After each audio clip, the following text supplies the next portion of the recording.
ابن عمر قال قال رسول اللہ صلی اللہ علیہ وسلم کل شیء بقدر حتى العجز والکیس. حضرت عبداللہ رواہ مسلم. حضرت عبداللہ ابن عمر رضی اللہ تعالیٰ عنہ سے روایت ہے کہ رسول اللہ صلی اللہ علیہ وسلم نے فرمایا ہر چیز تقدیر سے ہے، یہاں تک کہ آدمی کا ناکارہ اور ناقابل ہونا اور قابل اور ہوشیار ہونا بھی تقدیر ہی سے ہے. اس کو امام مسلم نے نقل کیا ہے. مطلب یہ ہے کہ آدمی کی صفات قابلیت اور ناقابلیت، صلاحیت و عدم صلاحیت، عقل مندی و بیوقوفی، یہ بھی اللہ کی تقدیر میں ہے.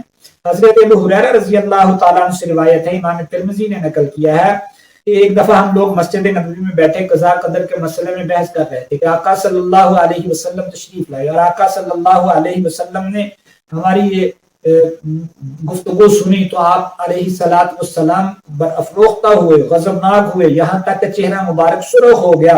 اس قدر سرخ ہوا تو معلوم ہوتا تھا کہ جیسے انار نچوڑ دیا گیا ہے رسول اللہ صلی اللہ علیہ وسلم کے رخ انور پر. پھر آقا صلی اللہ علیہ وسلم نے فرمایا تم سے پہلی امتیں اسی وقت ہلاک ہوئیں جب انہوں نے اس مسئلہ میں حجت و بحث کو اپنا طریقہ بنا لیا.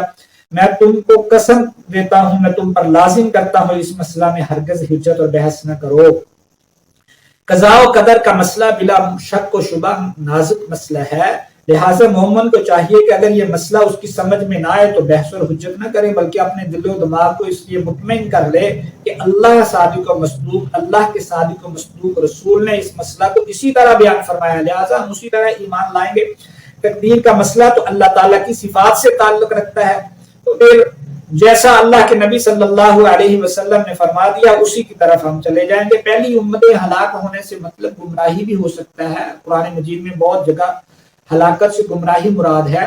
یہ مراد ہو سکتا ہے کہ پہلی امتیں گمراہ اس مسئلے پہ ہوئیں اور تاریخ شاہد ہے کہ امت محمدیہ میں فتنوں کا آغاز ہوا تو یہ تقدیر کے مسئلہ سے ہی شروع ہوا اور اعتقادی جو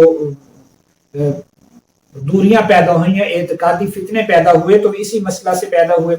حضرت عبداللہ ابن عمر رضی اللہ تعالیٰ عنہ سے روایت ہے کہ رسول اللہ صلی اللہ علیہ وسلم نے فرمایا، امام مسلم نے نقل کیا ہے کہ اللہ تعالیٰ نے زمین و آسمان کی تخلیق سے 50,000 سال پہلے تمام مخلوقات کی تقدیریں لکھ دی ہیں اور فرمایا اس کا عرش پانی پر تھا.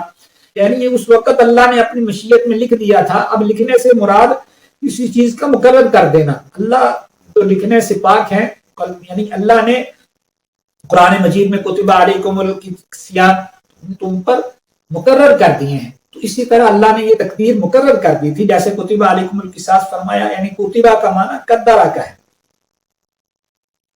تو یہاں 50,000 سال چونکہ وہاں اس وقت تو زمین و آسمان کا نظام، سورج تھا ہی نہیں، چاند تھا ہی نہیں، تو ایسے ہی ہو سکتا ہے.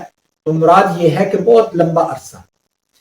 اسی طرح عبداللہ بن مسعود سے روایت ہے کہ رسول اللہ صلی اللہ علیہ وسلم نے فرمایا تم میں سے ہر ایک کا مادہ تخلیق اپنی ماں کی پیٹ میں 40 روز تک نطفہ کی شکل میں جمع رہتا ہے. یعنی پہلے چیلہ میں کوئی غیر معمولی تغیر نہیں ہوتا، صرف خون میں کچھ غلظت آ جاتی ہے، اس کو نطفہ کہا گیا ہے. پھر اس کے بعد اتنی ہی مدت منجمد خون کی شکل میں رہتا ہے، پھر اتنی ہی دنوں وہ گوشت کا لوتھڑا رہتا ہے اور اسی مدت میں اعضاء کی تشکیل اور ہڈیوں کی بناوٹ بھی شروع ہو جاتی ہے. پھر اللہ تعالیٰ مندرجہ ذیل 4 باتیں لے کر ایک فرشتہ کو بھیجتا ہے. یہ فرشتہ اس کے اعمال، اس کی مدت عمر اور وقت موت اور اس کا رزق لکھتا ہے، اور یہ کہ بدبخت ہے یا نیک بخت ہے. پھر اس میں روح ڈالی جاتی ہے. بس قسم اس ذات کی جس کے سوا کوئی عبادت و بندگی کے لائق نہیں. کبھی ایسا ہوتا ہے کہ تم میں سے کوئی شخص جنتیوں والے اعمال کرتا ہے تاکہ اس کے اور جنت کے درمیان ایک بالشت کا فاصلہ رہ جاتا ہے، لیکن وہ اللہ کی مشیت میں لکھا جاتا ہے کہ بدبخت ہے. پھر وہ جہنم والے کام کرنے لگ جاتا ہے تو پھر جہنم میں چلا. اسی پہلے کسی کا جہنم لکھا ہوتا ہے، وہ جنتیوں والے کام کرتا ہے، اللہ کی مشیت میں جنتی لکھا ہے، تو وہ پھر جب اس کی اور جہنم کے بیچ ایک بالشت کا فاصلہ رہ جاتا ہے تو پھر اللہ اس کو توبہ کی توفیق دیتے ہیں اور سیدھے راستے پہ چلاتے ہیں. تو یہاں پر بھی یہی مراد ہے کہ اللہ کی مشیت میں لکھا ہوتا ہے.